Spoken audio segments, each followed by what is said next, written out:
Hola, hoy vamos a platicar sobre la metodología detrás de una receta. Y para ello nos transportaremos a la época virreinal mexicana, esos siglos donde, según Curiel y Monteagudo, nace la cocina mestiza, aquella que surge barroca, viva y por sí misma elocuente. La gastronomía virreinal mexicana es la convergencia de platillos e ingredientes prehispánicos con aquellos españoles, africanos y de muchas otras latitudes. Hay que recordar que en la época virreinal, la Ciudad de México era una de las ciudades más cosmopolitas del mundo, y esto lo podemos constatar en la gastronomía. Sin duda que las cocinas han sido el primer laboratorio del mundo y en especial en los panes y postres se requiere realizar mucha investigación sobre ingredientes y propiedades, así como diseñar manuales de procedimientos lo más precisos posibles que permitan su fácil reproducción. Veamos lo que pasó un día en el claustro de San Jerónimo, en la cocina más precisamente, la cual estaba a cargo de Sor Matilde y Sor Dolores.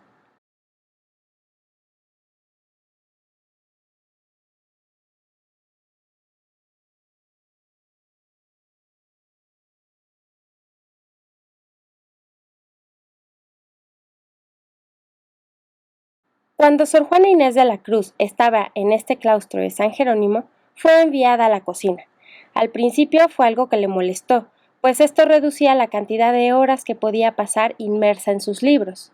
Sin embargo, después de un tiempo en este espacio lleno de olores y sabores, encontró el gusto por la cocina, y se dice que un día dijo: «Si Aristóteles hubiera cocinado, mucho más hubiera escrito». Sor Juana se fascinó con la cocina, tanto que escribió sobre ella. En 1979 se publicó por primera vez el manuscrito que incluye 36 recetas del claustro de San Jerónimo. Este manuscrito es una copia del aquel escrito con puño y letra por Juana de Asbaje en el siglo XVII. En este pequeño pero especiado manuscrito encontrarán desde jigotes y clemoles hasta antes, un bien me sabe y una serie de reglas que se deben de seguir para preparar cualquier cajeta, o como las conocemos en el sur del país, ates. En esta última receta, Sor Juana nos regala una serie de tips muy específicos que permitirán que hagamos las mejores cajetas de membrillo o de otra fruta en casa. Imaginemos cuál fue el proceso que tuvo que seguir Sor Juana para lograr escribir esta receta. Probablemente muchas personas le preguntaban por tips para hacer la mejor cajeta.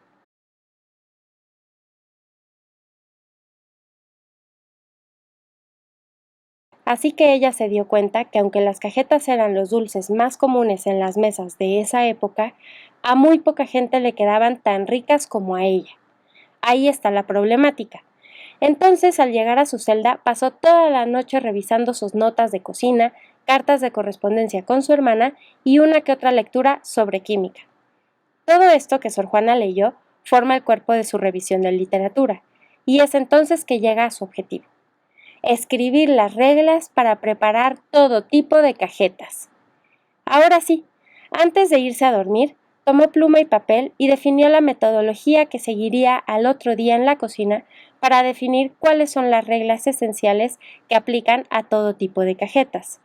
Recordemos que de manera muy general existen dos enfoques metodológicos, cuantitativos y cualitativos.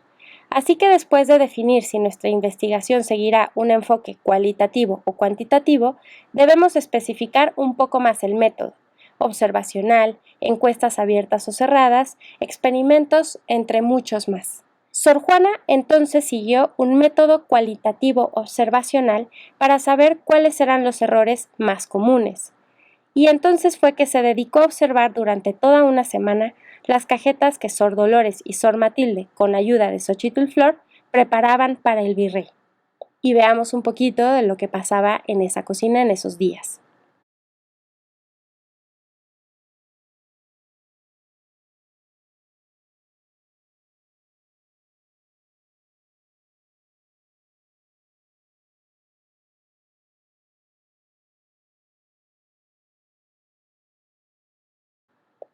Esto quiere decir que su muestreo fue por conveniencia.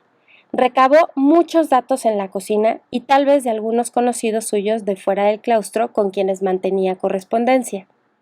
Entonces, Sor Juana se dispuso a analizar todos esos datos, para lo que definió en su metodología que utilizaría el análisis de contenido para definir los principales errores y problemas presentados a la hora de hacer la más rica de las cajetas del siglo XVII. Hoy podemos leer las conclusiones de este proceso metodológico en las reimpresiones del recetario del convento de San Jerónimo, en el que además de las recetas barrocas encontrarán un soneto que le da la bienvenida al manuscrito y un final autógrafo por Sor Juana Inés de la Cruz. Los invito a que de ahora en adelante pongan más atención y precisión a la sección de metodología de sus proyectos de investigación.